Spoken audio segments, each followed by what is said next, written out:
This episode was originally recorded for the Mormon Mental Health Podcast and is being refurbished here for your enjoyment.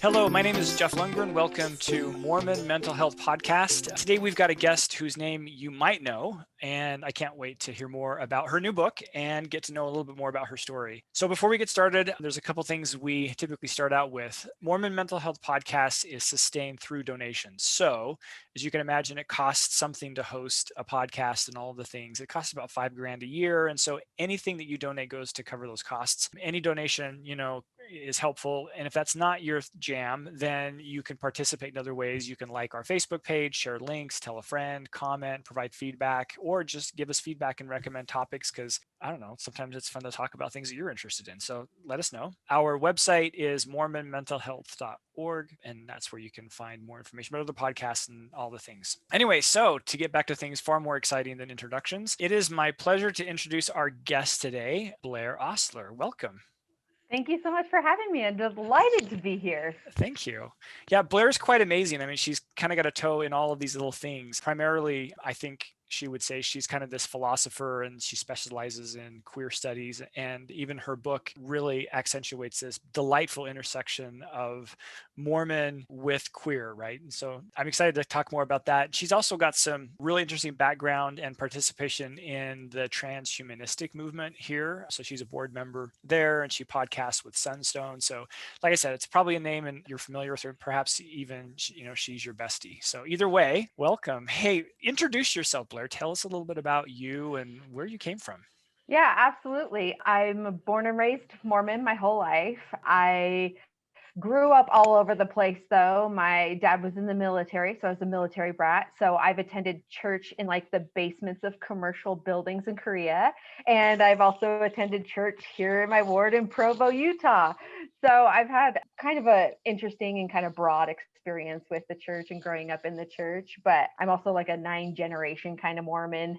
So Mormonism is in my DNA. It's how I think, it's how I view the world, and it is a part of me. I'm also a queer Mormon, so I love talking about all things queer, demonstrating how Mormon is queer, all sorts of queer theory and queer philosophy. I would also say that I'm also an artist, so I do a lot of art. A lot of people don't know I have 2 degrees. I have a degree in philosophy and art.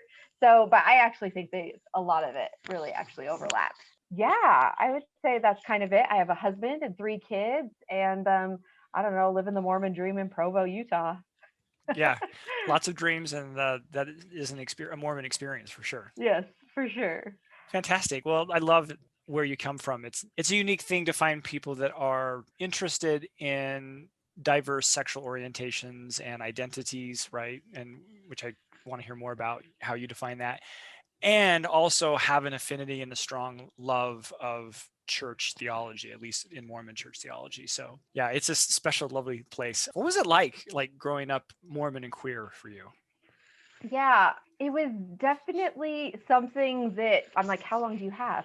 Um, growing up queer in the church was very interesting because at least when I was younger, I very much queerness was bad everywhere. So I didn't feel like the church necessarily had to be really harsh about condemning same sex attraction or genderqueer identities and things like that. And so in some ways, I feel like I was spared a certain amount of things that youth probably get today because the church has been even more vocal about its position on, like, think about anything from Prop 8 to just exclusion policies and all sorts of things like that. So when I was growing up in the church, like, it was just bad everywhere. So the internalized shame wasn't specific to Mormonism. It was just like, oh, everyone knows being queer is bad, right? So that was kind of weird. So I did like experience a lot of like the internalized shame and gaslighting myself out of my own experience and things like that. But in some ways, I'm like, I was also spared a lot of direct specific rejection from the church because they weren't as vocal about it back then, at least not in my experience. That could be because I went from ward to ward and had very different experiences, but that was just my experience. It was also interesting too because I've talked about it on other podcasts, but I also have an intersex biology. And so I didn't find out about those things until later in life. And so I very much was spared a lot of the internalized rejection and shame that comes from having an intersex biology too, because I just didn't happen to find out about it until I was already an adult, well, teenager adult. And that way I was kind of spared a lot of rejection. And so sometimes people are like, oh, how can you still maintain this loving relationship with Mormonism and things like that? And I think my past upbringing and the way things worked out for me, I was spared a lot of the pain and rejection that a lot of people experience in the church just because of my own ignorance. And in that way, it really prepared me to be able to be like, oh, well, I'm already Mormon, I'm already this thing, and I'm finding out all these queer things about me. That's okay. We're going to make this fit. We're going to put those pieces together and make it fit. So it was unusual. And there were definitely traumatic experiences. Like I grew up hearing all the homophobic slurs and things like that too. But people are growing, people are changing, and it's not as bad as it used to be. Thank goodness. For sure. I see this with clients all the time. Like, so my older clients, they tend to have more polarizing attitudes towards, these things. And younger kids, this is normal for them. They're like, yes, and. Right? Yes, and exactly. Yeah. So yeah, it's super fascinating to see how generationally we acclimate to changing attitudes and those types of things. I remember in reading your book, which I think was interesting, because I've often thought of just the label queer, right, as just another letter in this, super long, description, LGBTQIA, and most people are lucky to get past maybe an, LGBTQ, and they're like, what is it? Is the B act? Like they don't really know. Okay, wait, there's lesbian, gay, yep. B both. No, bi, right? And then by the time they get to Q, they're all, I don't even know what Q means. And so right. I've always thought, well, that's queer, right? We're questioning. But in your book, you said, no, I like to use the word queer as this overarching umbrella that describes the entire set, because all of it is queer. And I'm curious what you meant by that. And can you educate us in terms of what the term queer means? Yeah, absolutely. In my book, Queer Mormon Theology, I have a little brief section just clarifying queer, because this word can mean so many different things to different people. As you were mentioning earlier, with older generations, there is a lot of resistance to the reclamation of this word because it was used in such a horrible, damaging, and abusive way that to be able to reclaim that and say, no, I am queer, I am proud, I am that thing, can be a difficult stretch. And just as you mentioned, like for the younger generations, it's like, yeah, queer is something else on Netflix tonight. What? Like it's barely even noteworthy. But I do have a section that clarifies queer, and I do use the word queer in a lot of different ways. And I use them ambiguously on purpose. It is intentional ambiguity, because when we think about the word queer, we have, yes, queer as a specific identifier label for oneself. And that is how I use it for myself, because it encompasses my biological variances, my gender experience, and my sexual orientation. So for me, it's just so much more convenient to say, oh, I'm queer, as opposed to, well, I'm intersex, which makes me kind of non-binary, but also is a gender fluid experience too. Plus I'm bisexual, but it's probably more inclusive to say pansexual. So it just goes on and on and on.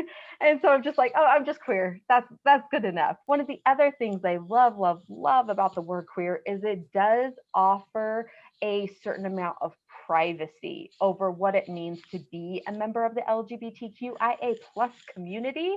Is that queer people often aren't afforded the idea of privacy and being able to be out without everybody having to know everything about your business all the time. What hormones are you taking? What surgeries have you had? And all sorts of other things. And it's like, you know what? I'm queer. It's a not straight thing. And that's all you need to know for now. If it comes out organically later, we can talk about that. So that's another reason I love the word queer, that it affords this sense of like privacy to oneself. It's letting you know it's non-straight, it's non-cis, or something of that nature, but it still gives me autonomy over telling the story the way I want to tell the story. But besides that, I also use the word queer as an umbrella term for the entire community. And this is really coming into favor for like the last decade or so, especially with Queer Nation.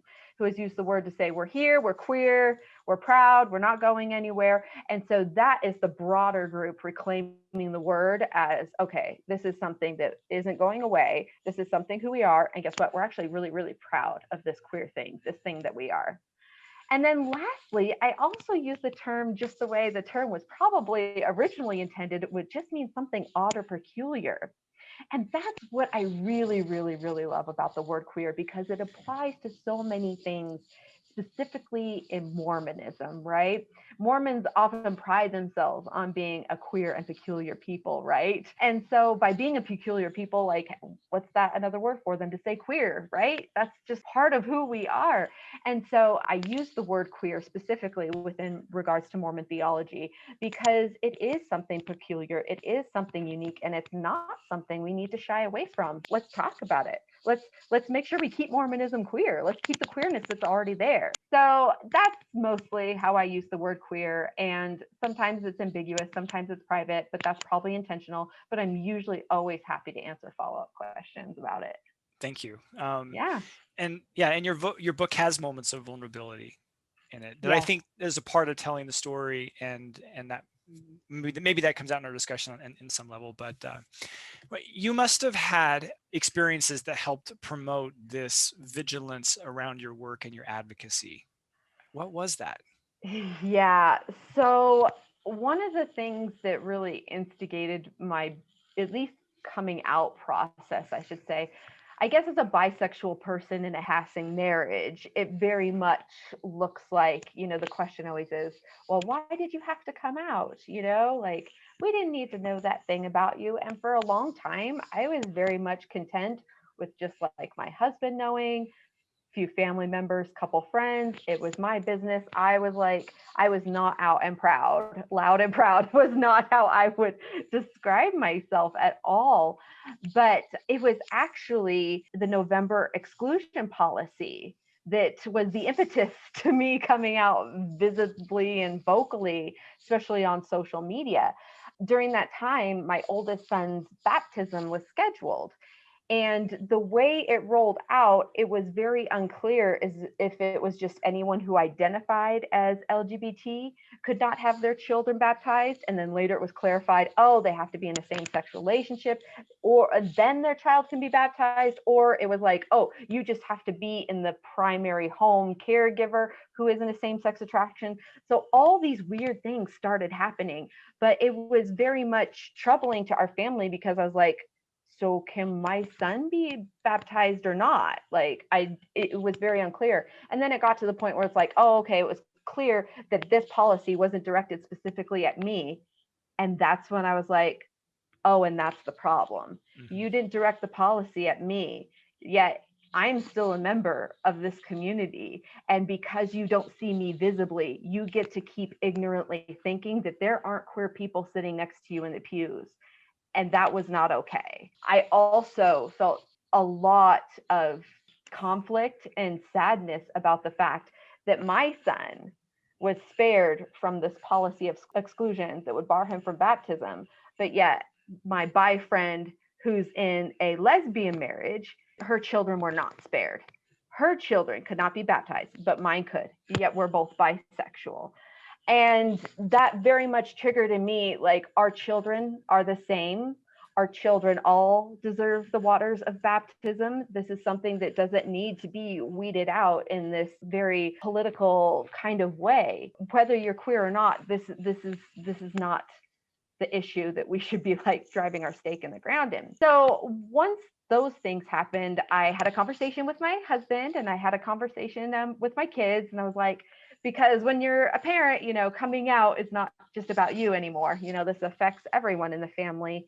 But I was like, okay, everybody in the family knows that mom's bisexual. I'm going to start being open and talking about this more, because I think it's very important that people know that while they're trying to exclude queer families from the church, the families that look straight are actually queer families too, and they're in the church too, and people don't get to live in ignorance anymore, by thinking that bisexual people in het marriages are just another form of straight. So I came out, and it was a very strange experience. It was very much people I had been friends with for years were suddenly disappearing, and people who I had served and the primary presidency with were suddenly gone, and people I'd served in young women's presidencies with, and all sorts of things.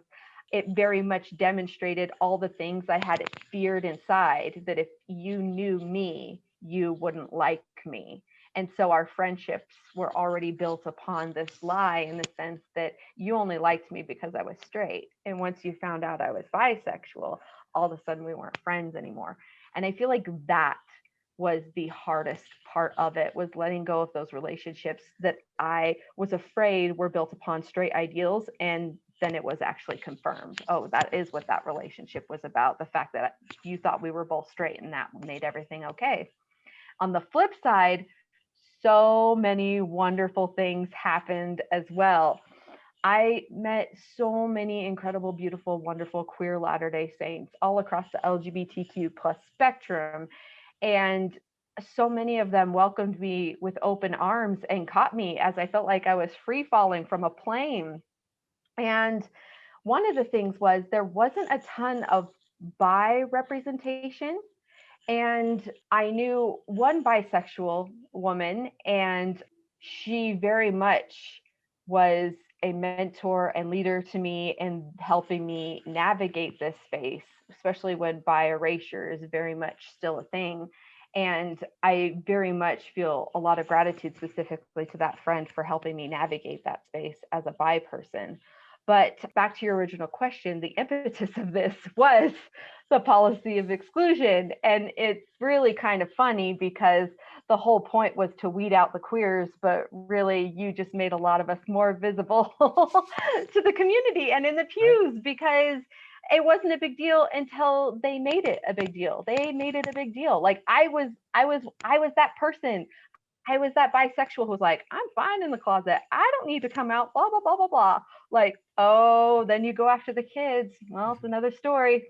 I mean, yep. I'm a primary president. What did you expect me to do? And then this became personal for you, as the attitudes of very close friends, or perhaps just friends in general, then changed, right? Yes. Because you decided to show up in the world in a way that was unexpected to them.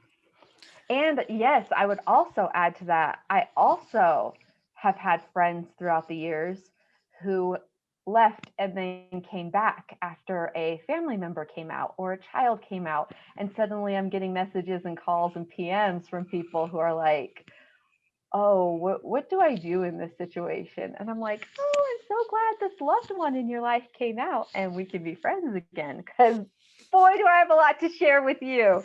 But no, there are ups and downs, but overall, I wouldn't change a single moment. I'm glad I came out when I did, not a minute too soon and not a minute too late. It really was when I needed to do that for me. Right. And that's, I think, true for anybody, right? Whether that's older, younger, like, doesn't mean it's easy, but it will happen when it's supposed to be right. Yep. Amen. Right. So, it's funny, as you talked about the exclusion policy, and there's this really subtle irony. It's almost as if you can pick a binary on the spectrum, gay, bi, trans male, right? Then now we can categorize you in the pariah group, right? Or the group that you can't receive this experience, or whatever it is. Yeah. But if you're fluid, right, or questioning or queer, you're okay. When that's probably, like, if binaryhood is something that the church aspires to, is at least, I don't know whether it's legalistic or just trying to wrap your arms around something to make it concrete. It's just ironic that the group that typically is more fluid, which might signal more debauchery, which is not my opinion, not yours, obviously, right? But just this, non-binary sexuality is probably worse than identifiable non-accepted sexual orientations and identities. Well, yeah, absolutely. If you think about what is going to challenge the hierarchy, authority systems and structures and organizations of a church, it's going to be that interweaving of the non-binary, that bleeding of the spectrums and cracks and things like that. I would say one of the biological realities that challenge that binary system more than anything is intersex people. because our bodies are literally born with non-binary biology. And so the common assumption seems to be, for a lot of people, not all people, but the common assumption seems to be, oh, that's a mistake. We'll just correct it and fix it, and we'll get you all set up in the binary system. Pat on the head, everything's okay. But I just don't believe that. I just don't believe that these things about me or my body or whatever are some sort of mistake. The interesting thing about something being a mistake is, like, I kind of get to decide if it's a mistake or not, because it's my body, it's my wants, it's my desires. If it's not operating according to my desires, then I get to decide, yeah, that was a mistake because I want this thing instead. And so when someone comes in and wants to patronizingly, like pat on the head, it's okay, sometimes God makes mistakes, I'm like, which mistake were you referring to? Not me, because that's not right. Because it's very, the relationships Mormons have with science and scientific evidence is very interesting one, because I would say generally Mormonism, or even the church, it's definitely not I would say ignorant or anti-science by any means. In a lot of ways, it's very pro-science. So when you talk about the science of bodies and gender and biology and anatomy and things like that, that's going to be one of the more challenging things for people, because it's not just about your gender expression. It's not just about your performance or who you love or who you marry. This is about literally children being born into the world with this anatomy that doesn't fit a binary system. And the only way people know how to deal with it is to say, oh, it's a mistake. We're going to either drug you, cut you up, whatever we need to do to make sure you fit that surgically constructed binary system. And so that, along with the idea, people also want to make the excuse sometimes that because intersex bodies are rare, that they're not worthy of consideration. And I think that's also a silly argument too. Yes, gender and biology is a bimodal thing. Most people fall on certain ends of the spectrum, but just because that middle area is there and because it's small doesn't mean it's not worthy of consideration as it is. I mean, I think we recall Jesus saying something about going after the 1 in 99. He's clearly making a point that even small percentages are important. So we need to acknowledge and recognize the small percentages. But there's a lot of work to do before, like, your average Latter-day Saint is like, yes, bring the intersex people to whatever meeting they identify with according to their gender. For sure. And it's super interesting. And I think a lot of the latest research is actually echoing what you're talking about. The fluidity in the center probably is a larger segment of the population than what we may have identified in the past, right? Because we have cultural attitudes that polarize us in wanting that kind of definity, which is fine. But how do you take somebody who's like, yes, I have always identified as being gay, and now they're like, most of the time I am, right? And so, yeah, I love what you're talking about. I love what you're doing. Let's kind of shift gears a little bit. I'd love to, because your book is fascinating. It says, look, Mormonism is diverse. It's different. It's the gospel message that Christ puts forth, that we adopt, especially in the manner in which we adopt it, says that there is variance and there is acceptance and there is grace and there is curiosity that's organically built into the framework of Mormon thought. Can we draw from that and say, does the capacity of this aspect of our Mormon tradition give us a bridge to allow for queerness in terms of the things that we've been talking about? And you do it in such a fascinating way. Tell us more about queer theology and how does that like reconcile the queerness of Mormonism? Like, talk about that. Yeah, definitely. Well, I definitely make the argument in the book that Mormonism itself is already inherently queer. And in many ways, people are trying to unqueer that and trying to demonstrate how, see how nice we fit into the heteromonogamous nuclear family model. Here we are. Like, how do you take like Marxist sex radicals, from 100 years ago and transform them into the poster children of heterosexual monogamy? That's what we're looking at, right? And I don't mean to idealize the past too. There's a lot of like racism to unpack and in the erasure of indigenous peoples and things like that. So I don't mean to idealize the past as far as like, weren't our ancestors perfect? No, they weren't. But there was a sex radical influence there that was happening already in the origins of the church. I remember you talking about polygamy in the book. I mean, what a strong example. It's almost like we could say in modern, with our modern lexicon, is it possible that Brigham Young preferred non-monogamy? Right? I know, right? The answer is yes, right? Yeah. Or something, but I'm sure he wasn't the only one, right? And so what does that say? And anyway, carry on. Well, yeah, no, it definitely was so challenging to the time that the U.S. government threatened to seize their assets, right? So it definitely was, I would say, a peculiar and queer practice, to say the least. One of the things I do in the book with my queer polygamy model, and there's also an article written about it in Dialogue, if people want to go read it there as well, is that the queer polygamy model, like, it's really funny. It really has one of the most provocative titles that you could possibly imagine. Like, you're merging these two totally taboo topics, and I'm like exploding them together. But really, the thesis of that entire chapter really is people should be sealed to the people they want to be sealed to, and people should not be sealed to people they don't want to be sealed to.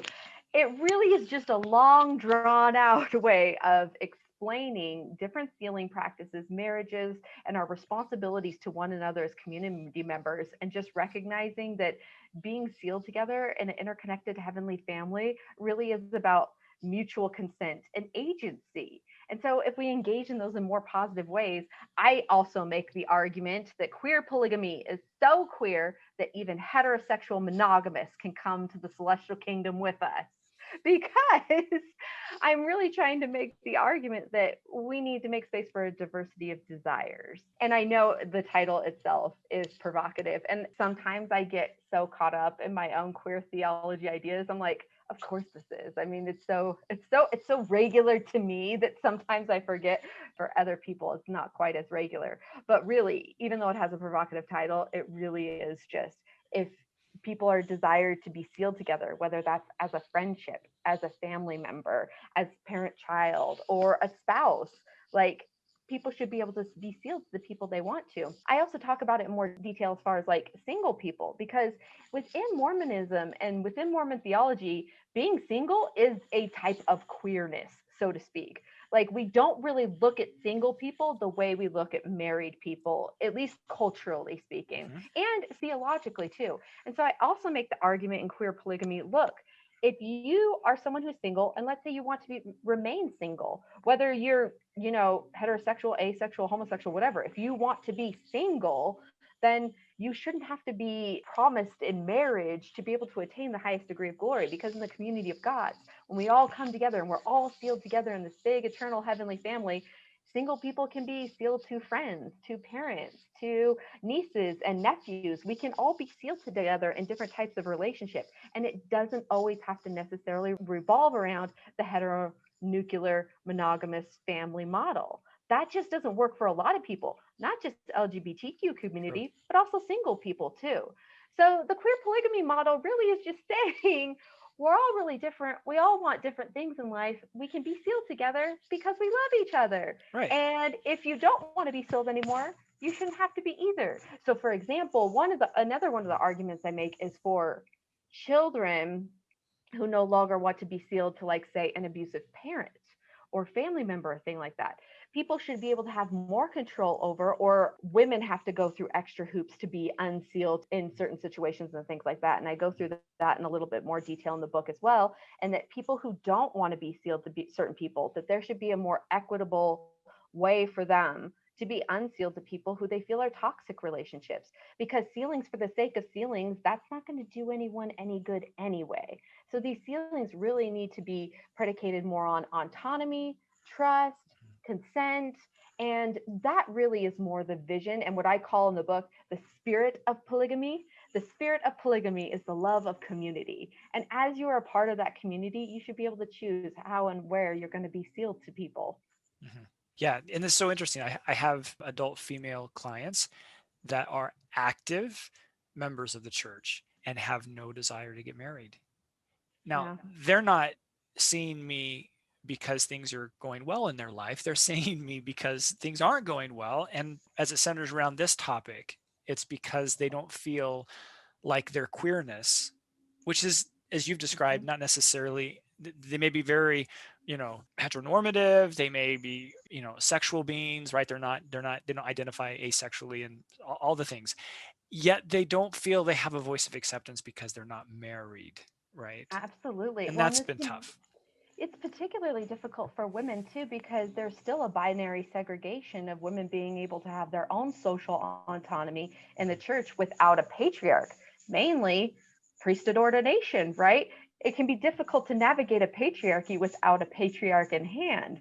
And so to this point, I mean, I don't envy the position of the Quorum of the 12 Apostles of the Q15 at all. I do not envy that leadership position and having to juggle all these different wants and desires and things like that. But I will say it can be very tricky, because there is a point in which you do yourself a disservice when you don't empower your single women, and all women for that matter, or anyone independent of gender, with priesthood ordination, because some of your most active and ardent participants are not even given the tools to be able to go out and get the work done. It would be like being an expert hole digger and then not giving your best hole diggers a shovel. It's like, get that woman a shovel. She's going to go do amazing things with that shovel. So I don't know when the time is right. I obviously think the time was right like 10 years ago, but I do think ordination of all genders is something that is an important aspect of queer theology, because even as a cis woman, it's like almost a sense of, it's one deviation, it's one queerness level away from the central patriarch, the white heterosexual cisgender male. And so, and the further and further you get from that, you have to recognize, look, we're all in the gospel somewhere here. It's not just all about homogenization or sameness. It's about recognizing and celebrating our diversity, but recognizing maybe everyone needs a shovel, okay? Because we could get a lot more work done if everyone had a shovel. Or if somebody has a shovel and they don't want to be shoveling. Ooh, excellent point. Excellent point. Exactly. I mean, not every kid who's 12 years old wants to be passing a tray of bread or water around to the congregation. Yeah. For whatever reason. Yep. And there really isn't a lot. I mean, patriarchy is, we're kind of, dipping our toe in that water. It certainly is harmful for many women on some level. And it's also harmful for many men in different areas. This would be one of those areas, right? Amen. Patriarchy hurts everyone. It really only helps an select group of people right on the top. It hurts tons of men. For sure. Yeah, your book is super interesting. And I love that the audience of your book could be both very queer affirming, and whether you identify in that umbrella or not, maybe you're just an ally into the community, you're going to find a home in the words and content. And I believe that many very believing members of the church will also find the content uplifting. Yeah, that is definitely one of the intentions of the book. I wanted it to very much be an uplifting and hopeful book. There's not a lot of hopeful and uplifting queer Mormon content, and reasonably understandably so. I'm not here to gaslight anyone or anything, but I did want this to make people feel a sense of hope, a sense of inspiration, a sense of awe and curiosity, everything you mentioned before. And with that, I also wanted to write to more than just one audience. So as I was writing, primarily I had queer Mormons in mind, and being like, hey, this is a possibility of what it might look like someday. Of course, you don't have to share my optimism. Of course, you don't have to see it this way, but I just wanted to show you this vision. I just wanted to show you this picture. However, in the process of doing that, I realized, oh my gosh, queer Mormon theology isn't just Mormon theology for queer people. That would be a misunderstanding of it. Queer Mormon theology is recognizing it's almost redundant to say queer Mormon theology, because I'm really just stating Mormon theology in just a way you haven't seen yet. So it's not even something, I wouldn't even say, like, I don't want to say new, because it is new ideas for some people, but it's all predicated with scriptures talks, all sorts of things that have come before this really have just prepared Mormonism for this queer inclusive gospel. So it was already there. And which is funny because as I was writing the book, I realized it more and more because I'm just like writing Mormon theology and I'm like, oh, it's already queer. I'm not reinventing the wheel here. I'm just showing you the wheel that's right over there. And that's what I think is like one of the special things about it is that queer Mormon theology is really kind of how straight people should be looking at Mormonism too. It's room for you, it's room for me, it's room for her, it's room for him, it's room for them. Like it really is meant to be this big old body of Christ working together towards, more godly aspirations and goals. Mhm. And sometimes someone's experience in the church doesn't contain that, right? Whether or not they were injured, hurt, traumatized in whatever way, they can't find this space. Absolutely. Yeah, I know. And I have a small thing in the introduction dedicated to just that, just to make sure that like no one misinterprets this book as a way for this is what it is and you should be this thing and you should be faithful and blah blah blah blah blah. This is not that book. This is not a prescription. This is not a book you hand to your queer friend and say, see, she gets it. No, no, no, no, no. That's not what this book is at all. This is one person's queer vision of what hopeful things could look like. My relationship with my fellow queer Latter-day Saints is I love you. I think your queerness is a godly part of who you are. I support you no matter if you're in a gay bar or in the temple. I support you. This is a very difficult and tumultuous time queer Mormons are going through right now. And I do not expect anyone to share my optimism, share my vision, or have to be able to feel like they're in some way less than because A, they didn't see it this way, or they don't feel it. Because if you don't feel it, trust those feelings, trust yourself. So hopefully, anybody listening to this right now, please don't give your queer family member this book and say, see, please don't do that. Every queer person is figuring out this path the way each of us needs to, and not one of us is going to have the same path. Right, for sure. How has this work of yours affected your mental health? Like, in what way has this changed you? Yeah, that is the question, isn't it? So for anybody who's been following me on social media, it has been quite a journey, and people have been able to see some of my lower moments and some of my happier moments and me processing this. Part of the reason I was so open about my mental health and my journey and things like that is because I felt like if I'm experiencing this, odds are someone else out there is going through this too.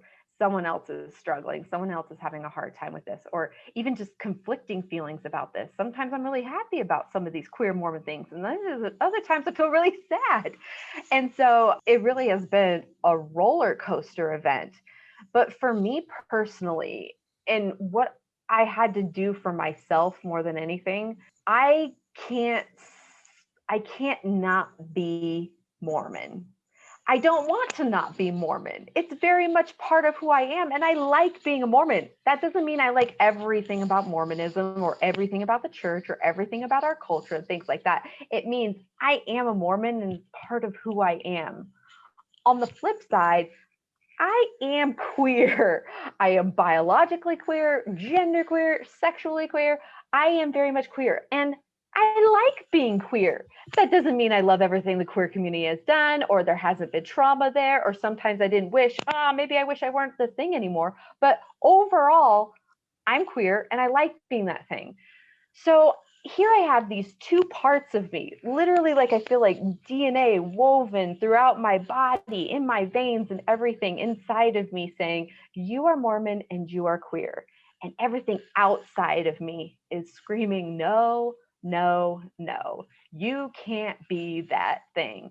And it really, in some ways, can feel like someone's literally just trying to rip you apart, like a surgeon with a scalpel trying to cut through which parts are queer, which parts are Mormon. Let's separate these. Let's put them into categories and silos. They can't mix. And it can sometimes feel like it reaches a point where it's just like unbearable. It's just stop. And so in the process of writing this book, this is definitely, just as much as it is an intellectual endeavor, it is also very much a personal endeavor for me to reconcile these seemingly oppositional identities that sit within me. And it's like, how do we reconcile this? And there is a certain level of peace that comes from reconciliation, right? You can like kind of exhale and you can kind of feel affirmed. And granted, I know that not everyone is going to share, my views of queer Mormon theology, and they'll have other interpretations of Mormonism or queerness that show how these can't work together. And so I'm not suggesting like it's like this for everyone, but for me, being able to reconcile my Mormonness with my queerness has been able to put me in a space and a mental headspace of like, honestly, I dare I say, not having to hate myself, not having to hate who I am and ask why these things, why this biology, why this body, why was I born into this religion, why, and really it was a certain amount of like existential philosophy to be like, for me to at least chart my own path. And I was asking all these questions, why, and I'm like, Blaire, why, to reconcile them, to show, to do the things which are inside you. If you can, I mean, again, I don't want to have any ideas of grandeur that like, this is going to change everything and everything will be great again after this book. It won't. I don't think that at all. But I do think that in the process of writing this book and hopefully showing others that there is a possible path, that hopefully this will offer a sense of relief to anyone who's just like, why would my heavenly parents make me this way? Where do I fit in the body of Christ? So that, well, here's one person's take on that. And I think you fit, and I don't think you need to change or become something you're not just to be a part of the body of Christ or just to be a part of the heavenly family. You're just as godly as anyone else. And it's given me tremendous relief in my own life, mental health wise. And I'm really hoping that, it'll help a few other people too. Yeah. And as you describe that, I'm thinking, how powerful can it be for someone who might identify as queer or whatever label that they choose and choose not to affiliate with the church because they feel that the church is inherently problematic for them and they own it, right? Now, they could even advocate for that, much in the way there's a little bit of advocacy, which I think I'll comment on after this next question, because I think you may even answer it. But it's perfectly acceptable for somebody to say, yes, I identify as gay, and I think that the church is very harmful. And I'm going to own that, and I'm going to dissect, do my own introspection, my own work, and create that kind of reclamation that has the same power that you're describing in your experience in a different way. Well, and absolutely, I would even say I actually agree with everything you just said. Yes, you are gay or queer or whatever you are, and the church is harmful. And I love queer Mormon theology. Like, it really can be all the things, or it can be none of the things, or different things. But Right. exactly what you're saying, reclaiming and reconciling the narrative can be totally different conclusions for whoever is coming out of it. I think life is better experienced if you feel that you're in control of the direction of the happenings versus being an obstacle in a river of current that you feel out of control. Right? Absolutely. So yeah, you demonstrate this. I think that's just amazing. What are your hopes for the book? What do you imagine coming out of this experience for you or others? Well, honestly, so some of my hopes have already been beyond exceeded. In some ways, I remember writing parts of this book, or I should say editing parts of this book, and commenting to my husband, like, I'm tired. I don't even think anyone's going to read this. Like, what? This is going to be too weird for people. No one's going to be into it. And the book hasn't even been out like a week. And people are already giving back amazing feedback, and people can't wait to read some of these ideas. So my first hope was that someone would pick it up and read it. That's my first hope. And that's actually happening. And I feel unbelievably grateful and blessed in that department. My next hope for the book is that once people have read it, that they kind of internalize it and start thinking about things differently. So like, let's say you're a parent of a queer child and you still go to church, but maybe your queer child doesn't go to church anymore. But once you've read this book, I guarantee you, you will never sit through gospel doctrine the same way again. You just won't. You won't go to Relief Society and think the same thoughts again. You're going to be thinking, I want people to think queer thoughts. That's what I want. And so once you've read the book, it changes your thoughts. It internalizes these things. And then the next hope would be for people just to raise their hands and be like, you know what? I had this thought. You're saying that XYZ about Jesus Christ, but what if XYZ about Jesus Christ? And to be able to engage in that conversation in a faithful or scriptural based foundation is going to be a very powerful thing. That's one of the things about the book too. Like there's 500 plus scriptural references in here. So if anybody's just like, oh, you're just making things up, I'm like, nope, it's in your scriptures. I mean, we could talk about our interpretations of that, but it is in your scriptures, in our scriptures. And so 1, read it. 2, internalize it. 3, raise your hand and say something. Just raise your hand and say something. It's going to be the impetus for conversations that actually need to be had for policy to actually change. I make this point in the book too, that changing our policy, sometimes we focus so hard on the policy, which is super important, by the way, not dismissing the importance of policy, but changing policy without theology is just empty. It has to be within the framework of our theology. If we're not doing that, it's just kind of like, what are we doing? We're just doing anything now, So by having it within the bounds of our theology, it really starts these interesting conversations to say, hey, there's more than one way to interpret this. There's more than one way to hear what the scriptures are trying to tell us. There's more than one way for us to engage in this conversation. And one of the beautiful things about theology and Mormonism, it is weirdly democratic. The church is not run by theologians. It's not run by, Hebrew scripture professors. It's run by businessmen and doctors and lawyers. And so we don't have a specific theology group sitting here saying, this is the theology. And so there's a lot of room in there for the average Latter-day Saint to have these really interesting conversations, these weird conversations about like, I don't know, do gods go through menopause? When I become a god, am I still going to have an ovulation cycle? We get to ask these weird kinds of questions because we're not run by, theologians. And Yeah.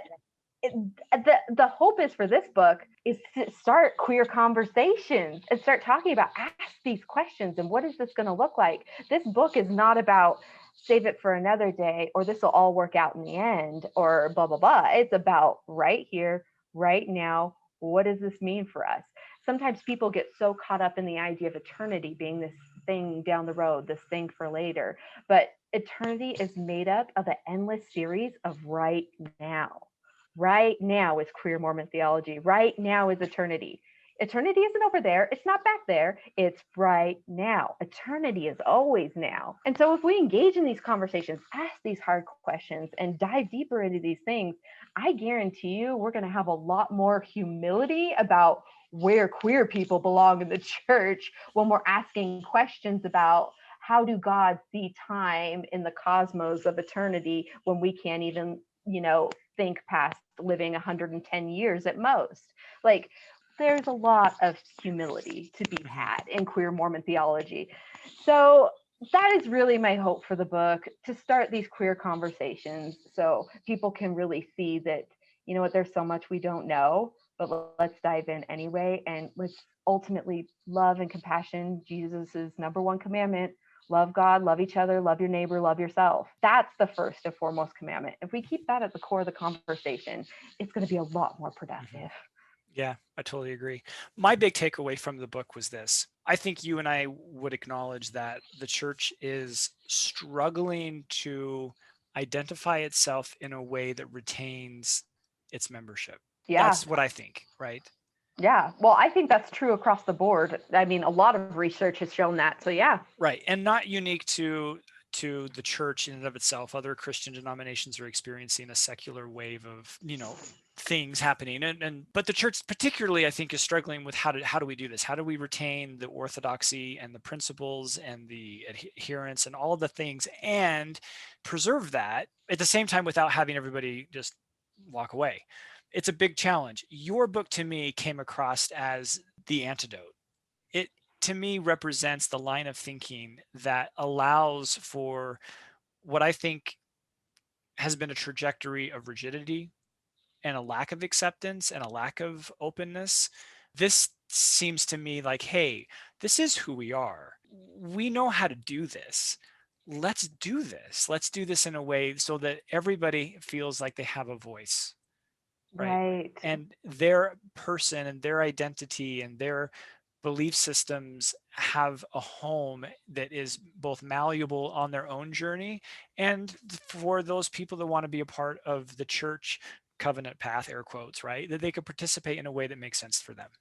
Yeah. Okay. Well, one, thank you so much. Flattered by your commentary on my book. And second, the key you're touching on here, I think, is again, this idea of how do we get past the rigidity? It's really the rigidity that's hurting a lot of people, whether it's just rigidity in LGBTQ issues or just being single or not, or gender binary. That's just some of it. But even more rigidity, like, do you take the scriptures literally or metaphorically? Do you believe in a literal XYZ or a metaphorical XYZ? We have all these rigidities happening that keep separating people to say you can't both inhabit the same space unless you believe the exact same way or the exact same thing. And it's that type of rigidity that's doing ourselves a disservice. It's a disservice in our Sunday school lessons and talks and all sorts of things. And so with queer Mormon theology, part of it is also getting past that rigidity.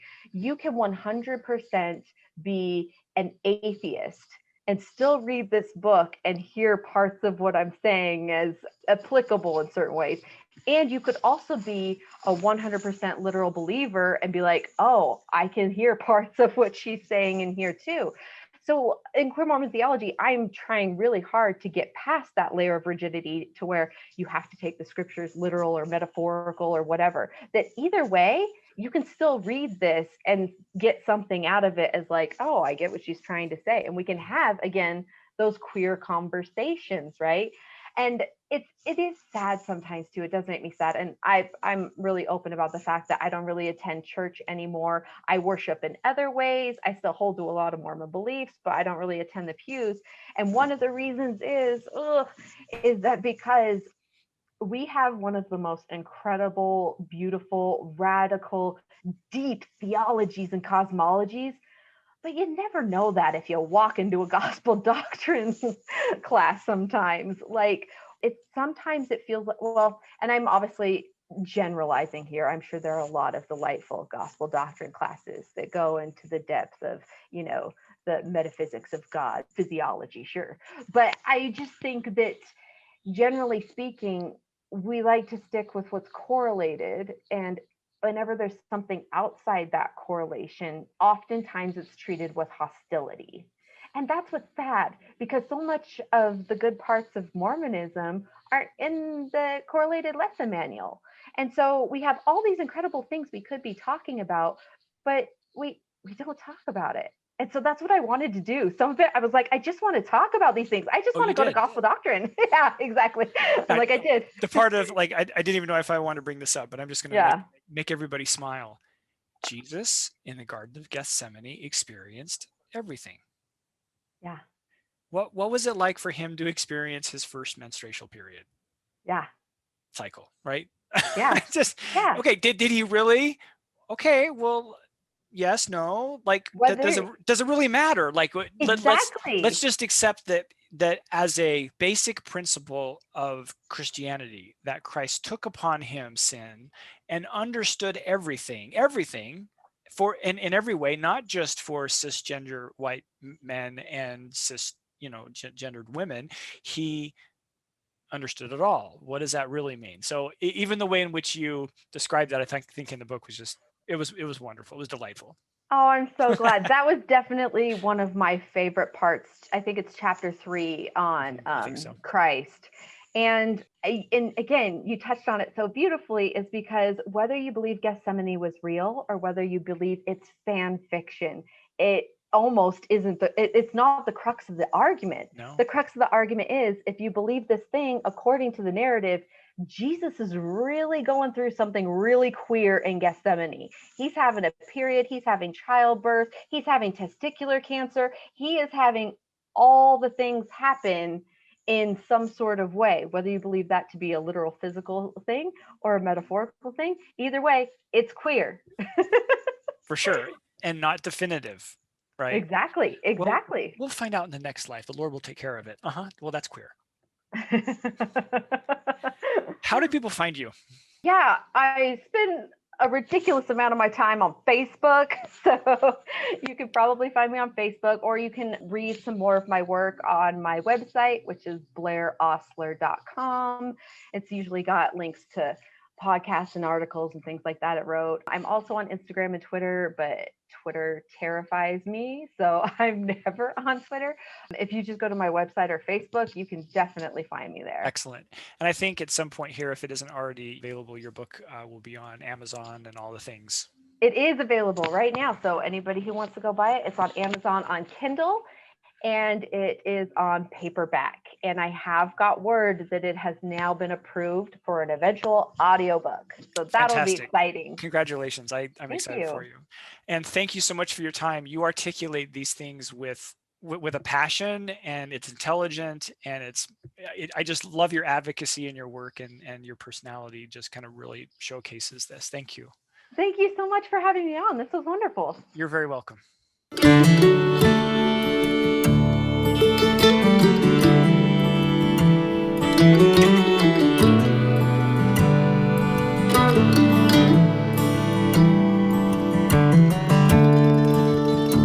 We took the long road home, turned minutes into miles,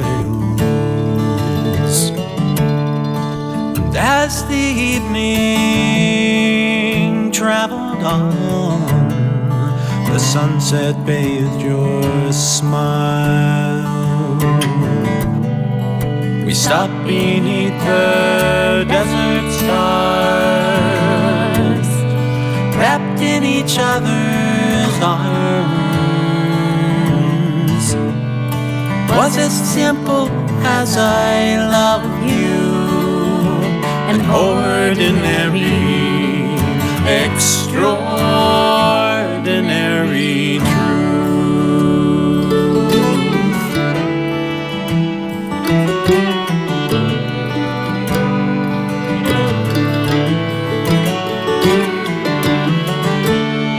It's been a long road here, a trail with tears, pain and sorrow too. But through every storm we traveled on, like lovers do. And if sometimes we fell apart, we always came back home.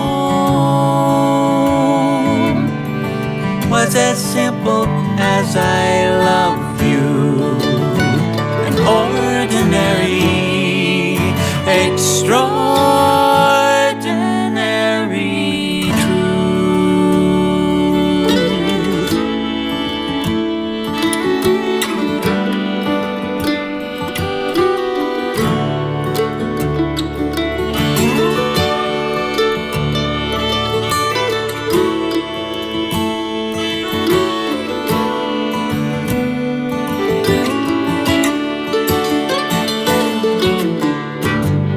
Some people say love is blind and forever is too long.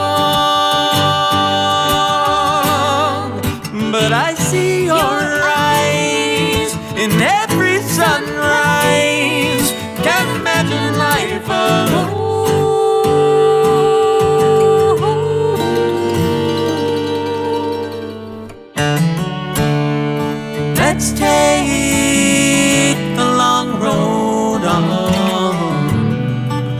together until we're gone. Want you by my side till the day I die and into the beyond. It's as simple as our love is. That's how I wanna go, all wrapped up in the arms of our extraordinary, it's nothing ordinary love.